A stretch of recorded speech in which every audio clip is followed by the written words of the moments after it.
Hi, I'm sure you've probably heard a lot of garbage about Canberra Light Rail.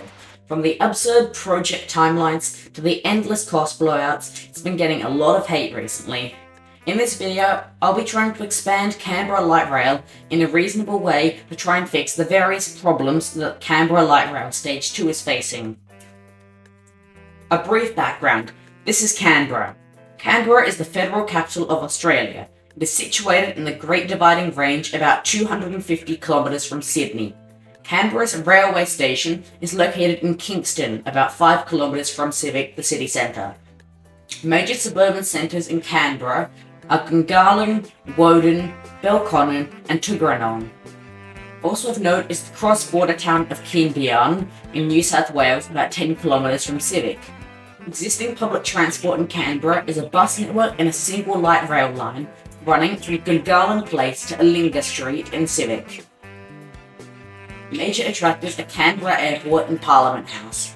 Current plans for light rail extension see the R1 reaching Commonwealth Park by 2028 and Woden by sometime in the 2030s. These are way too far away considering the scope of the project. For now, I will not focus on improving these, although there could be a future video. I'll propose several new lines and extensions that I believe will be greatly beneficial for Canberra in the 21st century. I will use the R naming system, although these will not be consistent with the existing rapid bus network named from R2 to R10, though some of their routes may be used in a similar fashion for this. R2, Airport to Kippax. My first new proposal is to build a connecting cross-town light rail line between the suburban hub of Kippax to Belcon, the Australian National University, Civic, Duntroon and the airport. My suggestion for a full route would be these stops: Kippax, Stark Street, Chewing Street, Coulter Drive, Inu Bank, Belcon Interchange, Condell Street, Jameson, North Canberra Hospital, Frogart Street, University Avenue, Alinga Street, Acuna Street, Reed, Anzac Park, Russell, Duntroon, Canberra Airport and Brindabella. This line would serve the major population and retail centres of Belcon, the University Precinct, the City Centre, the major defence precincts in Russell and Duntroon, the Canberra Airport and the Brindabella Business Park. I believe this link will be crucial to developing high-density living around Canberra and providing better access to the major Australian National University campus. R3, Canberra to Watson.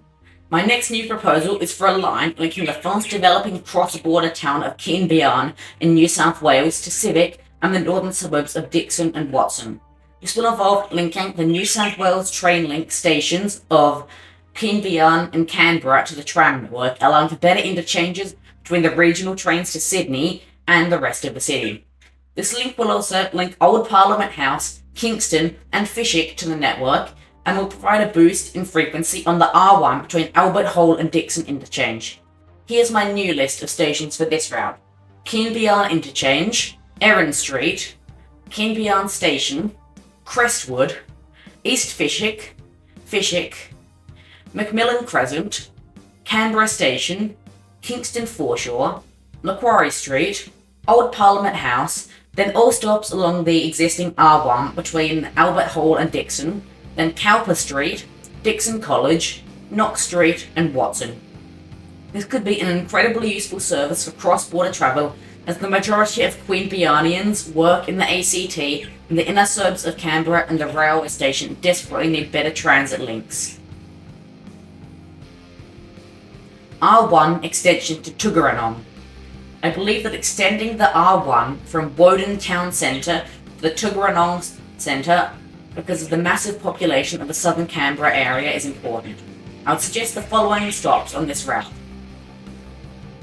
Woden Town Centre, Parramatta Street, Mawson, Beasley Street, Selwood Drive, Wanayasa, Drakeford Drive, Learmont Drive, Ankertell Street and Greenway. This route will be crucial to serving the Lake Tugarong and Wanayasa regions to run service all the way to Canberra and Gungahlin. This will be important for unlocking the true potential and eventually densifying the southern and slow-growing regions of Canberra. R4, Civic to Woden via the Molonglo Valley. The Molonglo Valley is the newest district of Canberra. This is a massive region of urban sprawl in the far west of Canberra, which is so new my Google Earth imagery doesn't even show it yet. This line could also serve Weston Creek and provide a link both to the city and Woden. Here is my list of stops: Alinga Street, University Avenue, Botanical Gardens, Whitlam, Schoolthorpe Avenue, Holborough Avenue, Wyndham Avenue, Edgeworth Parade, Gornal Street, Cotter Road, Hasten Street, Hilda Street, Weston Creek, Larrakia Street, Launceston Street, and the Woden Town Centre. This would serve the major urban areas in the west, with Molonglo and Weston Creek finally getting rapid transit. This would be a very important link to improving transit in Canberra, and should be one of the next stages in the Canberra Light Rail. I believe these improvements will be crucial for the development of Canberra into the future, linking all the major suburban hubs to Civic, and even to each other. This major network will truly bring Canberra into the big leagues of public transport around the world. Thank you so much for watching this video, and I will see you next time on Tasmanian. Please note, I am not from Canberra and do not have detailed knowledge on Canberra transport.